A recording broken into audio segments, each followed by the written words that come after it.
Hello, this is Perry, the Last Viking, and I would like to sing you a song, but unfortunately I can't.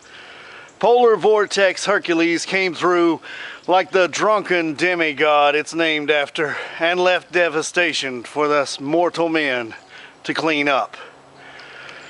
As you can see from the meter here, the water is leaking, and even though I've turned off all the water in my longhouse, still we have water running from the meter, which means there's a leak. Another problem I have is that my water comes from this 100-year-old house. You may remember it as the first house that a Lowe's delivery was ever made to by Shadamus McLeod. And then way off in the distance after the house, you can see the top of my longhouse, the roof, where we have no water.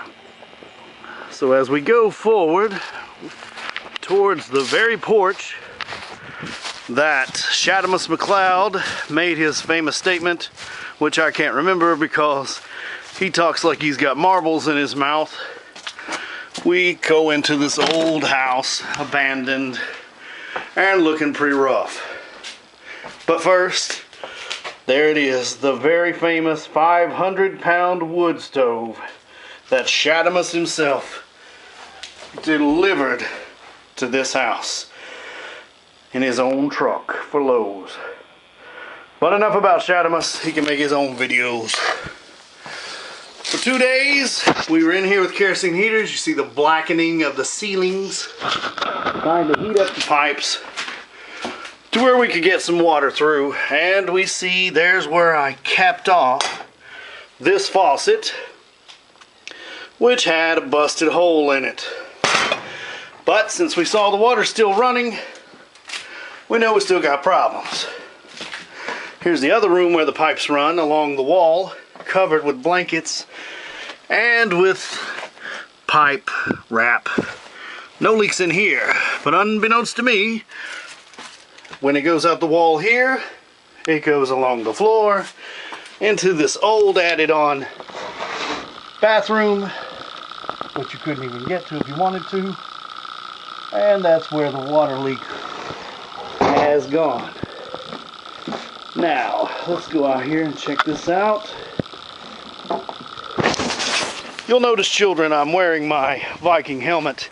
Anytime you go into battle, whether it be with pipes or Skraelings or Visigoths, make sure you wear your helmet. Now here's where it gets interesting. You go through the overgrown house, the woods, all this mess, and we see our entrance, which is covered by overgrowth and guttering that has fallen over the door and left it to where I can barely get in wearing this helmet. And oh look, must forgot this, an animal skull.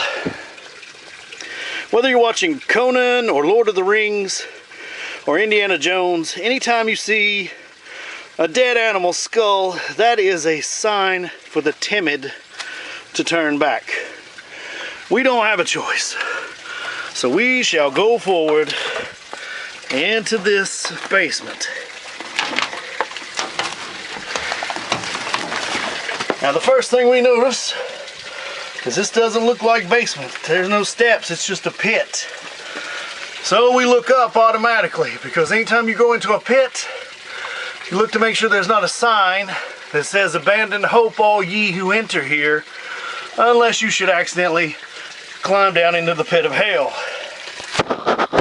I'm going to carefully maneuver into the pit, and we can hear the water running. A little light on the subject, and there it is.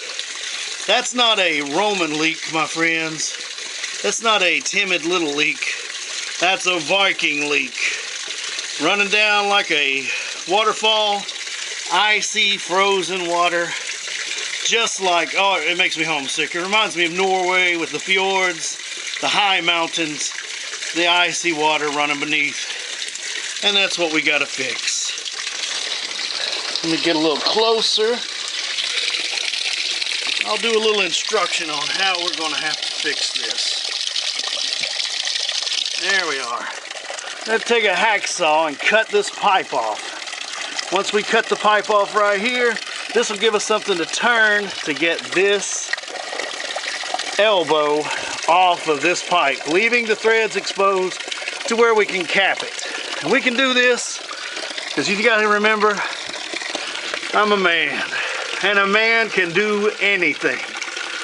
Which leads to a question, what would a woman do if she was dealt with this hand and had to deal with this problem? Let me tell you, a woman would have to cut off the water, cut the pipe right here with a hacksaw, twist it till it came off at the elbow, use the threads to cap it, and she'd have to do that wearing big metal breastplates like in a Wagner opera. Let's think about that a moment. Big metal breastplates. Oh my.